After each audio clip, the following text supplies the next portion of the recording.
कोई बात हो किसी के मन में?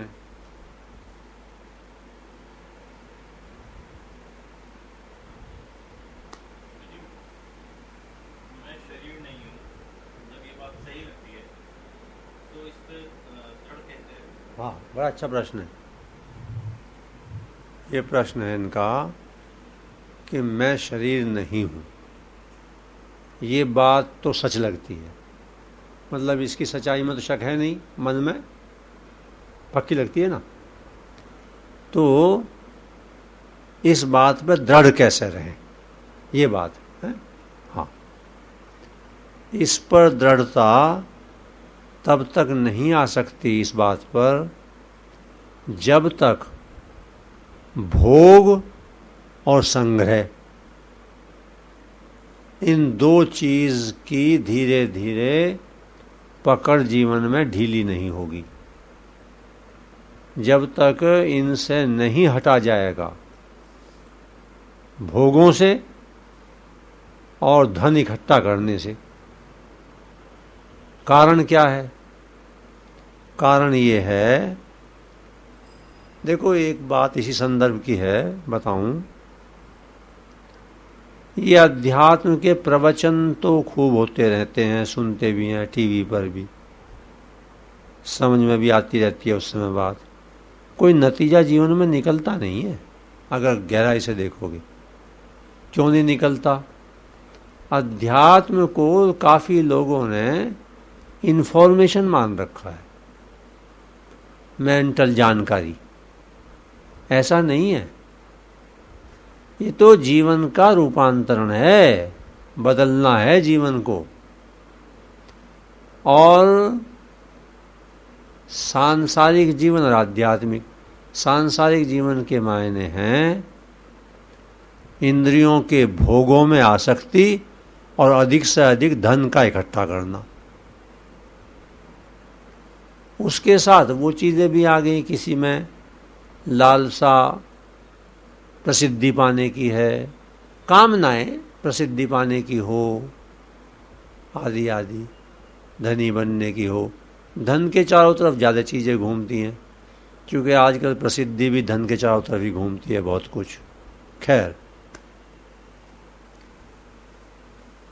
तो अपना निरीक्षण करना जरूरी है, और निरीक्षण करके जब ये बुद्धि में आए, विवेक में आए कि इस चीज में मेरी आसक्ति बहुत ज़्यादा है, खाने में ज़्यादा है, तो खाने को राजसी के बजाय सात्विक बनाओ भाई।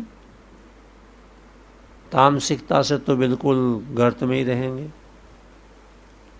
ऐसे ही स्वास्थ्य के लिए खाओ, स्वाद के लिए मत खाओ, तो साधना करनी पड़ती है। ऐसे ही पैसा तो प्रारब्ध से आएगा, लेकिन उस पैसे को बिना प्रदर्शन किए, बिना किसी को बताए, चुपचाप सत्कार्यों में लगाते रहो। जैसा आए वैसा चुपचाप। किसको बताना है, किससे वाहवाही लूटनी है? जानने वाले तो सब जानते हैं भगवान।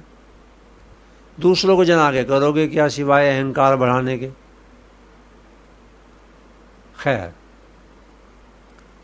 तो जैसे जैसे ये चीज, तैसे तैसे क्या होगा नतीजा? नतीजा ये, शरीर क्यों माने बैठे हैं? शरीर से ही भोग हों और शरीर के माध्यम से ही पैसा इकट्ठा हो। शरीर में तीनों शरीर आ गए, स्थूल शरीर, सूक्ष्म शरीर, कारण शरीर। सूक्ष्म शरीर माने मन, कारण शरीर को मत समझो। इसलिए मत समझो कि समझ में आएगा नहीं, और उल्टा सीधा आएगा तो वैसा ही आएगा जैसी अकल है। इसलिए मेरा सजेशन ये है, सच्चाई ये रखो भाई, हमें कारण शरीर का पता नहीं, पता तो पूरा सूक्ष्म शरीर का भी नहीं, लेकिन मन, कामनाएं, वासनाएं, पुराने संस्कारों की वासनाएं, पुरानी स्मृतियां और नई नई योजनाओं की कामनाएं। अच्छा, एक तो ये बात। दूसरी, ये जो मनुष्य को एक चीज़ मिली है जो मनुष्य के अलावा और कहीं नहीं मिली, इसका सदुपयोग क्या है? वो चीज़ विचार, विवेक, विचार। जो विचार भोगों में और संग्रह में और स्कीमबाजी में लगा है, विचार तो एक ही जगह लगा, वही विचार इसकी तरफ ज़्यादा कि कितना जीवन नश्वर है, मृत्यु कभी भी आ सकती है, चारों तरफ लोग मर ही रहे हैं। जब तक अपना एक्सीडेंट नहीं हुआ तब तक ही ये सोचते हैं कि अच्छा फलां का हो गया, ओहो बुरा हुआ, तेरा भी तो हो सकता है किसी दिन। क्षणभंगुर है ना जीवन, जीवन की नश्वरता आदि की बात पर विचार। तो प्रारंभिक अवस्था में विचार, विवेक, स्वाध्याय, जीवन का पैटर्न बदलना, कुछ मान्यताएं बिल्कुल बदलना, जिनमें से एक महत्वपूर्ण मान्यता है लोग क्या कहेंगे, समाज क्या कहेगा। कोई समाज कुछ नहीं कहता, सब मन की कमजोरी है, कुछ नहीं कहता। तुम्हारे मुंह पे तुम्हारी बड़ाई कर दे और पीछे यूं कह रहे हम जानते हैं जरा गधा है ये।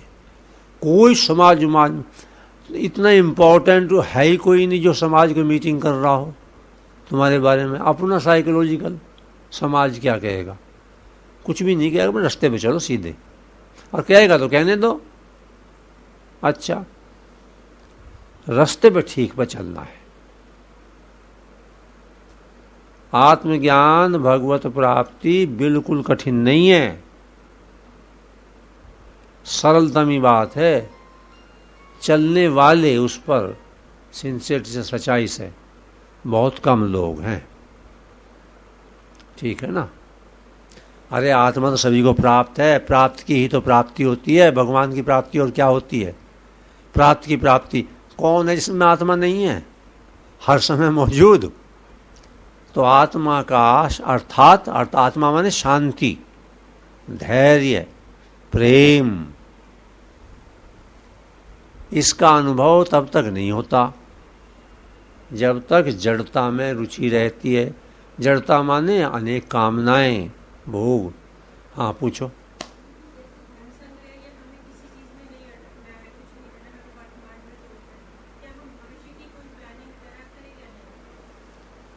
देखो, प्लानिंग और प्रबंध ये दो चीज अलग अलग हैं। प्लानिंग तो करते हैं मूर्ख ऐसी कठोर शब्द कह रहा हूं। कठोर शब्द में कई बार जान के कहता हूं, हो सकता है किसी का तीर लग जाए कि हम मूर्ख कह रहे हैं, या तो फिर वो यूं सोचेगा ऐसी जगह जाना बेकार है, गाली दें बहुत अच्छा हुआ, तू अपने घर में बैठ, हम तो अपने घर में हैं ही, हमें चाहिए नहीं। अच्छा, और अगर पी गया कठोर को तो फिर विचार करेगा कि भाई ऐसे, क्योंकि कठोर को मैं द्वेष भाव से थोड़ा ही कह रहा हूँ, मेरा इरादा ये थोड़ा ही है कि मैं किसी की बेइज्जती करूँ। मैं तो भाई सबके चरणों में प्रणाम करने को करता हूँ हर रात दिन क्यों प्लानिंग, जने कितनी प्लानिंग करी उनमें से हिसाब लगा लेना, प्लानिंग के अनुसार कितनी कितनी ठीक बैठी हैं। प्लानिंग माने कामनाएं, और प्रबंध अलग बात है। प्रबंध है सामने की परिस्थिति को देख के उसका प्रबंध करना। भाई तुम्हें कहीं जाना है सफ़र को, तो ये प्रबंध है कि कौन कौन से कपड़े ले जाऊं, कौन से नहीं ले जाऊं, और कहाँ खाना कहाँ खाऊंगा, आदि आदि आदि आदि। और प्लानिंग तो वो हो गई है कि ऐसा करके वैसा और वैसा करके। काफ़ी दिनों की बात है, बहुत निकट हैं मित्र जो भी, खैर उस समय बड़ी पैसा समृद्धि, अच्छा बहुत, कार में जाते जाते मुझसे यूं बोले कि जी ऐसा है, बस अब के इलेक्शन में इतने एमपी आ जाएंगे अपने, और बस फिर यूं पैसा भाव। मैंने कहा तो नहीं, पर मेरे मन में आ गया, मगर तुम्हारे डूबने का टाइम आ रहा है। वाकई डूब गए।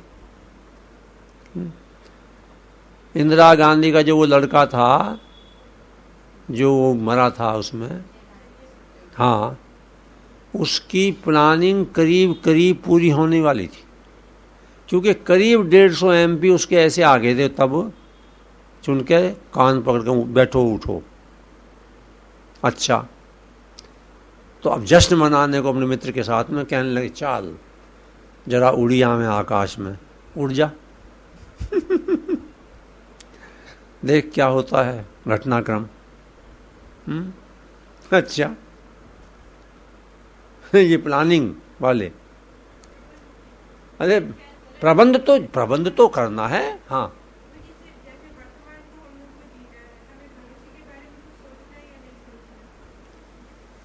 मैं अगर यूं कह दूं कि नहीं सोचना, सोचेगी तू तब भी। मेरे कहने से होगा क्या? इसको तय खुद करो, क्योंकि अभी स्टेज नहीं है इस बात को बताने की। अभी नहीं है, जितनी स्टेज है उसके लायक ही कर लो, ठीक है नहीं? हाँ, अरे भविष्य का पता ही कुछ नहीं है किसी के का कहीं भी है? देखो, एक बात और बताऊं, ऐसा नहीं है कि ज्योतिष विद्या में कुछ सार नहीं है। हमारी प्राचीन विद्याओं में ज्योतिष भी एक है, जो विद्याएं बताई हैं उनमें, और इशारा भी कर देते हैं। ज्योतिष माने प्रारब्ध की बात बताना, और प्रारब्ध तो निश्चित घटेगा। लेकिन महत्व की बात क्या है? हम महत्व क्यों नहीं देते इस बात को? कोई बता भी दे, बदल नहीं सकता कोई, और जब बदल नहीं सकता तो क्यों एक मुसीबत जान को ले ली है? अरे आज का काम और राम का नाम। और एक बड़े मजे की बात बताऊं, राम प्रारब्ध भी बदल सकते हैं अगर चाहें तो, केवल राम और कोई नहीं। राम तो कुछ भी कर सकते हैं। अच्छा, हाँ, बदलते नहीं, वो पराभक्ति में बदल जाता है। लेकिन पराभक्ति कब? जब पराभक्ति पैदा हो है अंतर जगत में, तब वो बदलाव चाहता ही नहीं। ये बात है। तो क्या मतलब हुआ उस बात का? ये प्रश्न बहुत पूछे हैं कि जी भजन से प्रारब्ध बदल जाएगा क्या? मैंने कल परसों भी बताया था, हाँ बदल सके, पर दोनों बदलेंगे, अच्छा भी और बुरा भी। अच्छा तो रह जा, बुरा बदल जा। हाँ, बड़ी अच्छी कल्पना कर रखी है। खैर, जो सामने मिली हुई परिस्थिति है उसमें अधिक से अधिक दूसरों का भला कैसे कर सकूं, सेवा की दृष्टि से अपना काम कैसे कर सकूं, और किसी प्रकार की विवेक विरुद्ध बात ना हो, अपने पे संयम कैसे साधूं, क्या मेरे में कमियां हैं, अपने दोष और दूसरे के गुण देखते ही चले जाओ। जबकि उल्टा हो आमतौर से, फला ने ये गड़बड़ी कर दी, उसमें ये कमी है, ऐसा है वैसा है, और मेरे में तो कमाल है ही खुद में ज़्यादातर। अच्छा, मेरे में तो दोष का क्या मतलब, मैं तो जितना बढ़िया आदमी हूँ ऐसा तो कभी कभी इस धरती पे आता होगा। ये भ्रम पाले रहें, रास्ता उल्टा है। अपने दोष अद्भुत मिलेंगे, और ऐसा कोई व्यक्ति नहीं जिसमें गुण ना हो। कम से कम एक गुण या कुछ गुण तो तुमसे बहुत ज़्यादा मिल जाएंगे। ऐसे करते करते जो वो एक परमात्म शक्ति है, सर्वव्यापी सत्ता, अनादि अजन्मा तत्व, उसे ब्रह्म कह देते हैं ज्ञानी, ज्ञान के मार्ग वाले, उसी को निष्काम कर्म कह देते हैं। योग मार्ग, निष्काम कर्म योग वाले उसी को आत्मा कह देते हैं। भाव प्रधान जो भक्त हैं उसी को भगवान कहते हैं। उसको लेकर के जीवन में चलना, और ये बात याद रखना कि मृत्यु कभी भी आ जाएगी, किसी समय भी। जिसने प्रश्न पूछा, इसके तो उतार चढ़ाव मैंने इतने देखे हैं, चूँकि सब ये बड़े सम्मानित, उस समय बड़ा वहाँ कचहरी रोड पर क्लिनिक था, मैं उसमें आया था, पति पत्नी दोनों कार्य करते थे। वो समय देखा, फिर दूसरा, फिर ज्ञान क्या क्या। बेटे कहाँ चलती हैं प्लानिंग किसी की। भगवान शांति के मार्ग पर ले चलें और ज़्यादा झंझट में जो कर्तव्य कर्म तो करें अपनी जितनी सामर्थ्य है, क्योंकि वो ऋण उतारे बिना काम बनेगा नहीं। ऋण उतारना है, बच्चों का हो, माता पिता का हो, मित्रों का हो, जिसका भी हो, और भगवान हृदय में, बस ये बात है। हाँ, परिस्थितियां जिस तरह की भी हो, हाँ, उसके साथ ही मिलकर चला जाए, मतलब बिल्कुल। लेकिन मुझे कई बार परिस्थिति इस तरह की आ जाती है कि जो मतलब स्थायी लगती है अपने आप को, हाँ, मतलब स्थायी दुख से ऐसा लगता है कि हमारा दुनिया, सब लोग भी उसको ऐसा ही मानते हैं कि भाई हाँ ये स्थायी दुख मिला हुआ है तुम्हें। हाँ, तो मुझे उसको करते हुए मतलब कैसे चला जाए साथ, मैं बताता हूँ। मतलब आर्थिक भी पूर्ति से हम सक्षम ना हो, उसको सोचा कि आर्थिक की जरूरत है उस चीज को सही करने के लिए। हाँ, तो मन एकदम अशांत ऐसा रहेगा कि मतलब ना तो अध्यात्म है ना कहीं पे, हाँ, अपने आप में भी नहीं लगता। हाँ, तो उससे बचने का उसमें सही तरह मैं बताता हूँ। विपरीत परिस्थितियों में जितना आत्मिक विकास होता है, अनुकूल में नहीं होता। विपरीत परिस्थितियां तपाती हैं आदमी को, और तपना ही तो है। अनुकूल में तो ये मन जने कैसी कैसी योजनाएं न समाप्त होने वाली। कैसे चला जाए? जो भी परिस्थिति मिली है उसका सदुपयोग। देखो, संसार में ऐसा तो कोई व्यक्ति है नहीं जिसके चारों तरफ कोई परिस्थिति ना हो। एक भी व्यक्ति नहीं मिल सकता कभी, परिस्थिति तो सबके चारों तरफ है। एक तो ये बात है, जो परिस्थिति विपरीत दिख रही है उससे खराब भी हो सकती थी। वर्स्ट जैसी चीज नहीं है, उससे खराब में हैं लोग। बच्चा इनवैलिड पैदा हो गया, उसको पालने पोसने में लगे हुए हैं। अरे इनवैलिड भी है, खाने को भी नहीं है, और कैंसर भी हो जाए साथ में। कोई भी बात बताता हूं, जो भी परिस्थिति मिली हुई है उसी परिस्थिति में भगवान का स्मरण करते हुए अपना कर्तव्य करना, और जैसे आर्थिक को सुधारना कर्तव्य है, पैसा कमाना ईमानदारी से सुधारने की चेष्टा करो, पर ये हाथ में नहीं है किसी के कि सुधर ही जाएगी। ठीक है ना? हाँ, प्रारब्ध पहले रचा, पीछे रचा शरीर। तुलसी चिंता क्यों करे, भजतु श्री रघुबीर। अच्छा, प्रारब्ध के अनुसार चीजें होंगी, ठीक है ना? भोगना पड़ेगा, उसको अपना उसका सदुपयोग करना है, जो उसके बेस्ट एफर्ट करना है, उसमें कोई शक ही नहीं।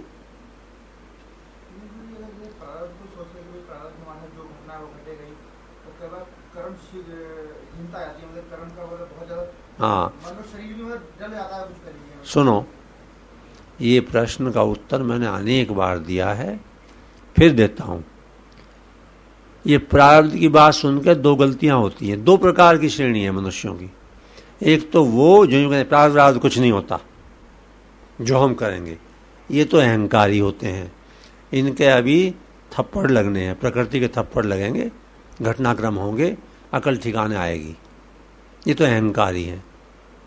एक दूसरी श्रेणी है, अरे सब प्रारब्ध के अनुसार होता है, चादर लेकर सो। ये आलसी हैं, ये भी पिटेंगे, समझे ना। ठीक कौन है?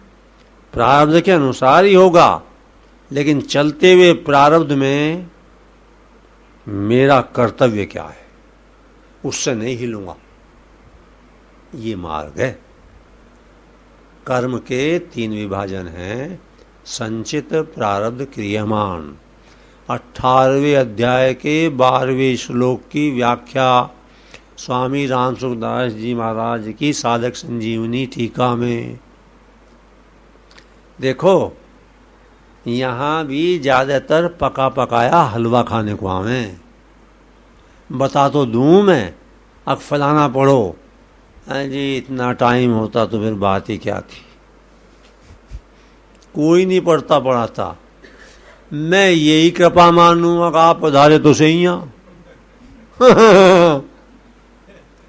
लगन ही नहीं है, किसी तरह की जलन ही नहीं है ही नहीं प्यास।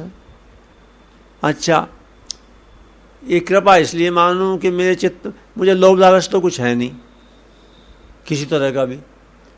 कोई एक भी मत आओ, जय श्री राम। अच्छा, सैकड़ों भी देखे हैं, बोलते भाषण बहुत दिए हैं, अब धीरे धीरे मन बंद कर रहा है। सारे यूरोप में, जो ना कहाँ विदेशों में, और यहाँ देश में भी पहले ये भाषण दे देखे इन्हें सबको वर्षों दिए। खैर, वो कृपा मैं इसलिए मानूं, फिर भी कुछ जीवात्माएं हैं, कैसी भी स्थिति हो, उनकी कुछ ना कुछ किसी मात्रा में, किसी अंश में ये इच्छा है कि इधर चले। ये मैं इसलिए कह रहा हूं, इस वक्त स्थिति जरा गड़बड़ी ज़्यादा है, समझे ना। हाँ, लेकिन जो वाकई में चाहते हैं उन्हें अपनी परिस्थिति तो रहेगी, अपनी परिस्थिति में समय निकाल करके कुछ शक्ति, समय इसी काम में, बात को समझना। चाहे 10 ही मिनट हो, गीता का एक ही श्लोक की बात पढ़ना रोज नियम से। कोई माला करता हो तो चाहे 2 माला करना, ये महत्वपूर्ण बात है। ऐसे ही कुछ थोड़ा पढ़ना आदि प्रतिदिन। चलो ठीक है, बस होगी बात।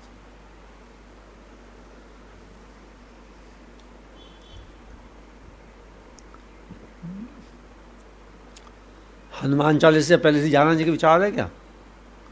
हनुमान चालीसा शुरू होने से पहले जाने का विचार है? नहीं, कुछ लोगों ने हनुमान चालीसा को फालतू फंड मान रखा है। अच्छा, कहते हैं नहीं, वो यूँ कह रहे हैं इसमें क्या रखा है। चलो, नहीं भाई, ऐसा हो तो ऐसे ही सही। अरे भाई, फालतू फंड यहाँ कुछ नहीं होता है, धीरे धीरे समझ में आता है। खैर, ऐसी मैंने बात कह दी। देखो, तुम्हारे अंदर क्या चलता रहे, कुछ कुछ मुझे पता चल जाए इस बात का। नहीं, पूरा तो भगवान जाने भाई, लेकिन खैर